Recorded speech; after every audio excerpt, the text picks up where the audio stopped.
They thought they were saving Rome. They believed history would thank them. But one man would soon learn a terrible truth.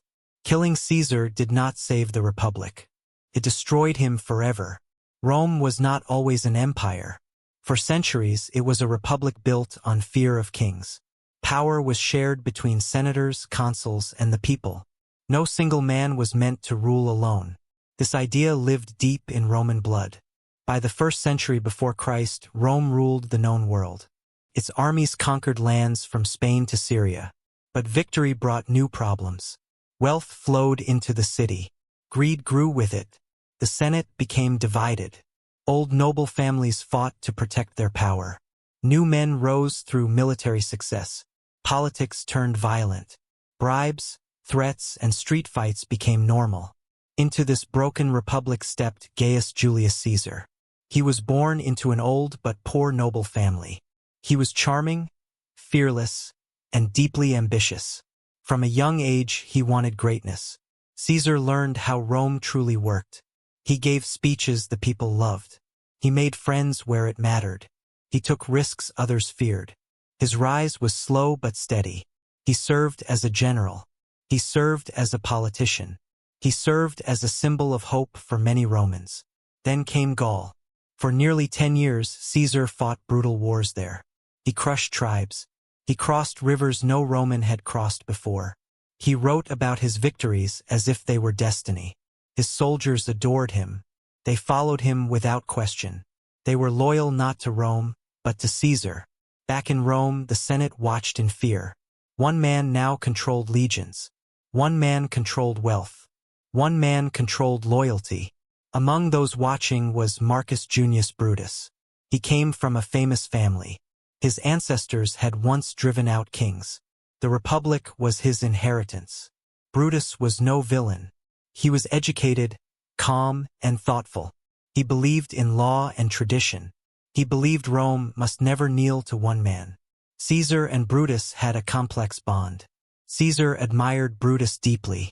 Some even whispered Caesar loved him like a son. He trusted Brutus more than most men. But history placed Brutus in an impossible position. Caesar's power kept growing. Civil war broke out. Rome bled Roman blood. Caesar crossed the Rubicon River. That single act shattered the law. There was no turning back. After years of war, Caesar won. His enemies fled or died. Rome stood silent. The Senate named him dictator. First for a year, then for 10, then for life.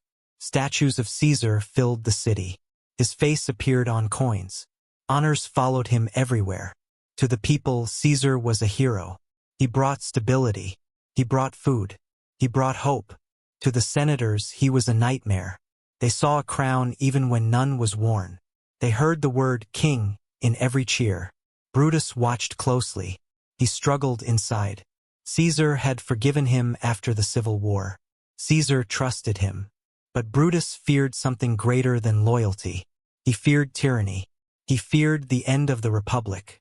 Other senators whispered to him. They spoke of ancient duty. They spoke of honor. They spoke of Rome's soul. They told Brutus only he could save Rome.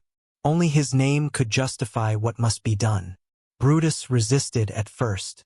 He hated violence. He hated betrayal. But the pressure grew. Every honor given to Caesar felt like a warning. Every cheer from the crowd felt like a threat. Brutus convinced himself of one thing. Caesar must die so Rome could live. In his mind, this was not murder. It was sacrifice. A painful duty for the greater good. He joined the conspiracy. Not out of hate. Not out of envy. But out of belief. The plan formed quietly. No soldiers. No public uprising. Just knives and resolve. They chose the Senate House. They chose the Ides of March. A day meant for politics, not blood. Brutus prepared himself. He told no one. He hid his fear behind calm words. Caesar sensed danger. Warnings reached him. Dreams troubled the night. Yet Caesar walked into the Senate anyway. He trusted his fate. He trusted Brutus. At that moment, Brutus still believed. He believed Rome would be free again. He believed history would honor him. He did not know the cost yet. He did not see the darkness ahead. He did not realize the Republic was already dying. The blade was ready. The choice was made. And once made, it could never be undone. Rome stood on the edge of a future no one could control. The day did not begin with screams. It began with silence. A calm morning in Rome. No one knew the Republic would die before sunset. The plan was already set. It had been decided in secret rooms and quiet walks. No speeches. No banners. Only fear and resolve. The conspirators met again before dawn. Their faces were tense. Their words were few. Each man knew there was no turning back. They had argued for weeks. Some wanted to kill Caesar at his home. Others wanted him struck in the street. Brutus refused both ideas. He feared chaos. He feared bloodshed among the people. He wanted order even in murder. The Senate House was chosen. Place of law. Place of power. A place where Caesar would feel safe. They agreed on one rule. No guards. No soldiers. Only senators. Each man hid a dagger beneath his robe. Small blades. Easy to hide. Easy to use. As the sun rose, Caesar prepared for the Senate meeting. He was tired. He had slept poorly. Bad dreams lingered in his mind. His wife begged him not to go. She had dreamed of his death. She had seen blood pouring from his body. Caesar hesitated. For a moment, doubt touched him. But pride was stronger. A ruler could not show fear. A ruler could not stay home. Friends warned him as well. A note was pressed into his hand. It named the danger. He did not read it. Caesar believed himself untouchable. He believed fate was on his side. Brutus waited inside the Senate House. His heart raced. His face stayed calm. He told himself this was justice. He told himself this was duty. He told himself Rome would be free. The other senators arrived one by one. Some were pale. Some avoided eye contact. All carried the same secret. Caesar entered the Senate House. The room rose to greet him. Respect filled the air. He took his seat. He looked around. He saw familiar faces. He saw Brutus. The signal was simple. One man stepped forward with a request. A fake plea for mercy. Caesar waved him away. Annoyed. Distracted. Then the first blade struck. It was not Brutus. It was another senator. The blow was clumsy. Caesar stood in shock. He shouted. He tried to defend himself. More blades followed. Steel flashed in the air. The Senate House exploded into chaos. Caesar fought back. He pushed attackers away. He tried to escape. Then he saw Brutus. The sight broke him. His strength faded. His resistance stopped. He pulled his robe over his face. He fell beneath the knives. When it was over, Caesar lay dead. 23 wounds marked his body. Blood covered the floor of the Senate. For a moment there was silence. Then panic. The conspirators raised their blades. They shouted words of freedom. They believed the people would cheer. They were wrong. Rome did not celebrate. Rome froze. Citizens ran through the streets in fear. Shops closed. Homes locked their doors. The Senate House emptied. The killers fled to the Capitol Hill. They waited for praise. It never came. Brutus stepped forward to speak. He explained the murder. He spoke of liberty and law. The crowd listened, but their faces were cold. Caesar was dead, and no one knew what came next. The Republic had no plan. The killers had no army. Power had no clear owner. Then came Mark Antony. He had been loyal to Caesar. He had been absent during the murder. Now he returned. Antony was smart. He pretended to accept the killing. He asked only one thing: a funeral. Brutus agreed. He believed words would calm Rome. He believed reason would win. The funeral became a turning point. Caesar's body was shown to the crowd. His wounds were displayed. Antony spoke slowly, carefully, with purpose. He reminded Rome of Caesar's gifts. He reminded Rome of Caesar's mercy. He reminded Rome of Caesar's love. The crowd changed. Tears turned to anger. Grief turned to rage. People shouted for revenge. They hunted the killers. Rome burned. Brutus watched the city fall apart. Everything he feared came true. Instead of freedom, there was chaos. Instead of peace, there was war. Instead of honor, there was blood. The conspirators fled Rome. They ran east. They gathered what support they could. But the Republic was already gone. New powers rose quickly. Antony, Octavian, Lepidus. They formed an alliance. They named enemies. They created lists. The killers of Caesar were now hunted men. Brutus realized too late. Killing Caesar had not restored the past. It had opened the door to something worse. Rome had changed forever, and there was no way back. The blade that struck Caesar had also struck the Republic, and its wound would never heal. He thought the worst was over. He was wrong. The killing of Caesar was only the beginning of his punishment. Brutus did not flee Rome at first. He stayed. He watched the city he tried to save fall into fear. The streets were no longer calm.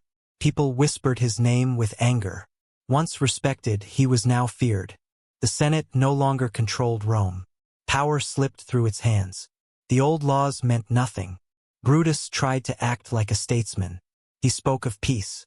He spoke of balance. But words had lost their power. Only armies mattered now. Mark Antony moved fast. Octavian moved faster. Together they reshaped Rome. They named themselves protectors of Caesar's memory. They called the killers enemies of the state. Lists were made. Names were written. Lives were marked for death. Friends of Brutus were hunted down. Some were killed. Some took their own lives. Rome filled with blood again. The republic Brutus loved was gone. Brutus finally left Italy. He crossed the sea to the east. He gathered what support he could. Many followed him out of respect. Others followed out of fear. But the numbers were never enough. As months passed, Brutus changed. The calm thinker became a tired commander. Guilt followed him everywhere. At night, sleep refused to come. Dreams returned again and again. Always the same face. Caesar. In one dream, Caesar stood silent. In another, he spoke. He said only one thing. "You will see me again." Brutus woke in sweat. His hands shook. The past would not leave him. He began to question everything. Had Caesar truly wanted to be king? Had the Republic already died before the blades? Doubt grew stronger than pride. Still, Brutus prepared for war. There was no other path left. Victory or death. The final battle came in Greece. Two armies faced each other near Philippi. On one side stood Brutus and Cassius. On the other stood Antony and Octavian. The ground was quiet before the fight. The air was heavy. Everyone sensed the end was near. The battle began with noise and chaos. Dust filled the sky. Men screamed and fell. First, Brutus fought well. His forces pushed forward. Hope returned for a moment. But Cassius was not so lucky. Confused by the fighting, he believed all was lost. He took his own life. When Brutus heard the news, his heart broke. Another friend gone. Another cost of the murder. Still, the war was not finished. A second battle followed weeks later. This time, fate turned against Brutus. His army weakened. Supplies ran low. Men lost faith. The enemy closed in. Defeat became clear. Brutus knew the truth. Capture meant humiliation. Life meant nothing without honor. He gathered his closest friends. He thanked them. He asked for forgiveness. Then he asked one final favor. He turned away. He fell on his sword. The man who killed Caesar was dead. When Antony found Brutus's body, he paused. He did not insult him. He did not mock him. Instead, he spoke with respect. He called Brutus an honorable man. He said Brutus acted for Rome, not for himself. But respect could not change history. After Brutus's death, the Republic ended. Power flowed into fewer hands. An empire was born. Octavian became Augustus. Rome gained its first emperor. Caesar's death had not stopped tyranny. It had shaped it.